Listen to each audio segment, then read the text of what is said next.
Bienvenue dans cette nouvelle vidéo. Je vais vous montrer comment mettre en place un nouveau scénario sur Make en passant par des routeurs, des triggers, des filtres. Ne vous inquiétez pas, je vous explique tout ça tout de suite. Donc, cas d'usage concret pour bien vous mettre en situation, je vais passer par un outil que j'affectionne beaucoup pour la modélisation de schémas qui s'appelle Whimsical. Donc ici, dans ce cas d'usage, on va utiliser Tally pour récupérer des formulaires. Nous allons utiliser Notion pour créer des bases de données et collecter du coup les informations des formulaires de Tally. Et la dernière étape, nous allons utiliser une messagerie, ici Gmail. Donc le cas d'usage, il est le suivant. J'ai besoin de récupérer des informations des utilisateurs qui souhaitent avoir une mission prochainement. Donc ces informations, ça va être le nom, prénom, l'adresse email et un PDF. Ce PDF, c'est un dossier de compétences. Donc toutes ces informations vont être récupérées via le formulaire sur Tally. Et ensuite, ces informations, elles seront stockées sur notre base de données hébergée sur Notion. Une fois que ces informations seront stockées sur Notion, automatiquement, un mail sera envoyé à l'utilisateur pour le remercier de ce PDF, de ce dossier de compétences que nous avons reçu.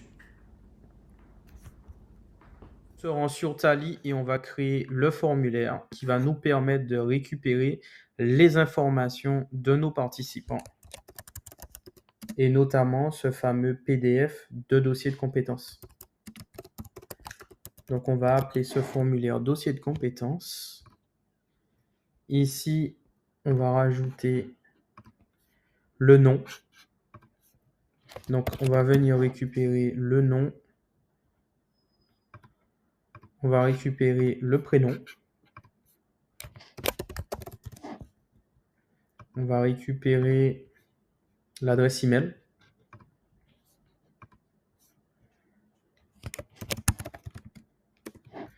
Et on va récupérer le dossier de compétences. Donc ici, on va cliquer sur File Upload. On va rajouter un label.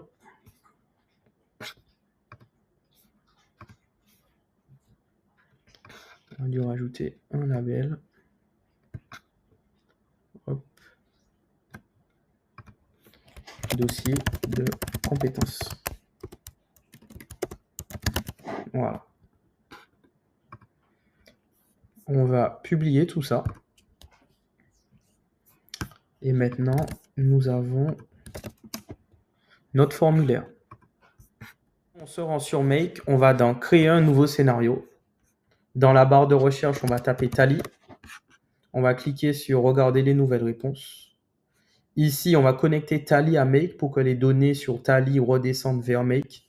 Donc, via le webhook, on va ajouter une connectique. Donc, la connexion avec Tally, elle est opérationnelle. On est bon ici. Là, on va rechercher le formulaire. Donc, le formulaire, c'est le dossier de compétences. On va sauvegarder. On va cliquer sur OK. Et surtout, on n'oublie pas de cliquer sur Run. Donc là, l'automatisation est lancée et on peut tester cette première brique. Donc ici, on copie le formulaire. Là, on va effectuer sa complétion. On ajoute le dossier de compétences. C'est bon. On soumet. On retourne sur Make. Et là, ici, on a un petit 1 et on a toutes les informations output, donc toutes les informations qui ont été récupérées pour valider si oui ou non la connectique est bien faite, si oui ou non on récupère bien les informations. Donc là, nom, prénom, email, c'est récupéré, dossier de compétences. Ici, on a même l'URL du PDF ou du document téléchargé. Donc là, tout fonctionne. Maintenant, je me rends sur Notion. Je vais créer ma base de données que je vais appeler dossier de compétences.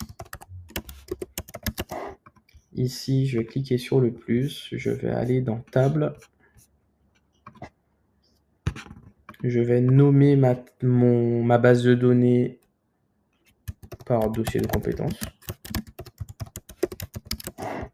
Ici, on a le champ nom. On va rajouter le champ prénom. On va rajouter aussi l'adresse email qui est importante pour envoyer des communications à la suite de la réception du formulaire. Et ici, on va donner la possibilité à l'utilisateur de télécharger du coup son PDF, son document, son dossier de compétences. Donc ici, fichier média, on va le renommer par dossier de compétences. Voilà, donc là, on est bon. On a notre base de données, on retourne sur Make. On va ajouter un nouveau module. Donc dans la barre de recherche, on va taper Notion. On va cliquer sur créer une database item. Et ici, c'est très important cette étape. On va rajouter la connexion avec Notion en cliquant sur Notion public et en connectant son Notion à Make. Donc ici, on va autoriser que les données qui sont sur Notion puissent redescendre directement sur Make. Donner l'accès. Ok, donc ça c'est fait. Donc là, on est bon. Ici, dans Database ID, on va chercher du coup la base de données. Donc, la base de données s'appelle base de données.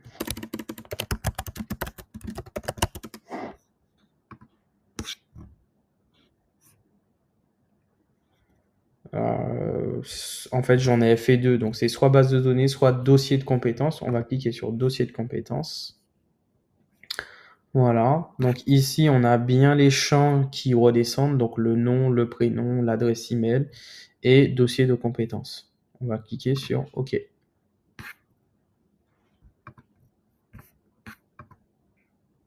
Ici, il faut rajouter, bien entendu, les champs de Tally. Donc, tous les champs qui sont en noir, ici, on va les rajouter. Donc, nom par le champ de Tally qui est nom. Ici, prénom, on va venir prendre le champ de Tally et le mettre ici. Hop, ici.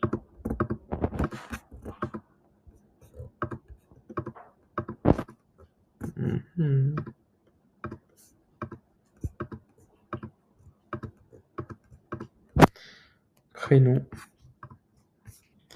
Adresse email. Donc ici, on aura l'email. Voilà. Et dossier de compétences ici. On va faire OK. Et tout de suite, on va tester tout ça. Donc là, je vais cliquer sur Run. Je vais me rendre sur Tally.